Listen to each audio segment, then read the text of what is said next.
नमस्कार दर्शकों, स्वागत है आपका फोर्साइट्स टीवी में। मैं हूं आपके साथ आशुतोष। रक्षा मंत्री राजनाथ सिंह श्रीनगर पहुंच चुके हैं। रक्षा मंत्री ने कहा कि मैं जवानों की शहादत को नमन करता हूं। ऑपरेशन सिंदूर के दौरान आपने जो कुछ भी किया उस पर पूरे देश को गर्व है। मैं रक्षा मंत्री के साथ साथ एक नागरिक के रूप में भी धन्यवाद देना चाहता हूं।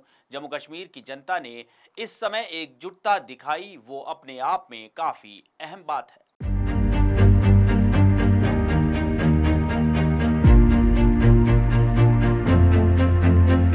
रक्षा मंत्री राजनाथ सिंह ने सेना को संबोधित करते हुए कहा कि होश और जोश के साथ दुश्मन के ठिकानों को तबाह किया है। भारत ने दिखा दिया है कि वक्त आने पर हम कठोर निर्णय लेते हैं। ऑपरेशन सिंदूर भारत के इतिहास में आतंकवाद के खिलाफ चलाई गई सबसे बड़ी कार्रवाई है। राजनाथ सिंह ने कहा कि भारत पर वार किया तो हमने आतंकवादियों की छाती पर वार किया। पाकिस्तान आतंकवाद के लिए अपनी जमीन का इस्तेमाल करना बंद कर दें। पाकिस्तान ने भारत को धोखा दिया है और इसका खामियाजा उसे भुगतना पड़ा है। अगर आतंक की गतिविधियां बढ़ती रहीं तो इस तरह की कार्रवाई भी बढ़ेगी। पाकिस्तान के परमाणु हथियारों को IAEA की निगरानी में लिए जाएं। प्रधानमंत्री नरेंद्र मोदी ने दो टूक शब्दों में आतंकवाद के खिलाफ भारत की नीति को रेडिफाइंड कर दिया है, जो ये कहते हैं कि हिंदुस्तान की सरजमी पर किया गया कोई भी आतंकी हमला एक एक्ट ऑफ वॉर माना जाएगा।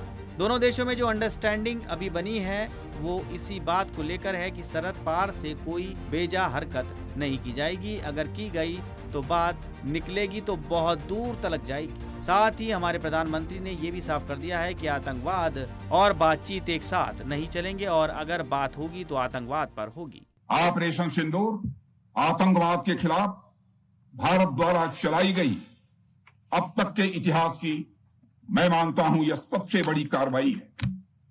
35-40 वर्षों से भारत सरहद पार से चलाई जा रही आतंकवाद का सामना कर रहा है। आज भारत ने पूरी दुनिया को यह साफ कर दिया है, यह स्पष्ट कर दिया है कि आतंकवाद के खिलाफ हम किसी भी हद तक जा सकते हैं। उन्होंने भारत के माथे पर वार किया, हमने उनकी छाती पर वार किया है और छाती पर घाव किया है। पाकिस्तान के जख्मों का इलाज इसी बात में है कि वह भारत विरोधी और आतंकवादी संगठनों को पनाह देना बंद करे और अपनी जमीन का इस्तेमाल भारत के खिलाफ किसी भी सूरत में न होने दे।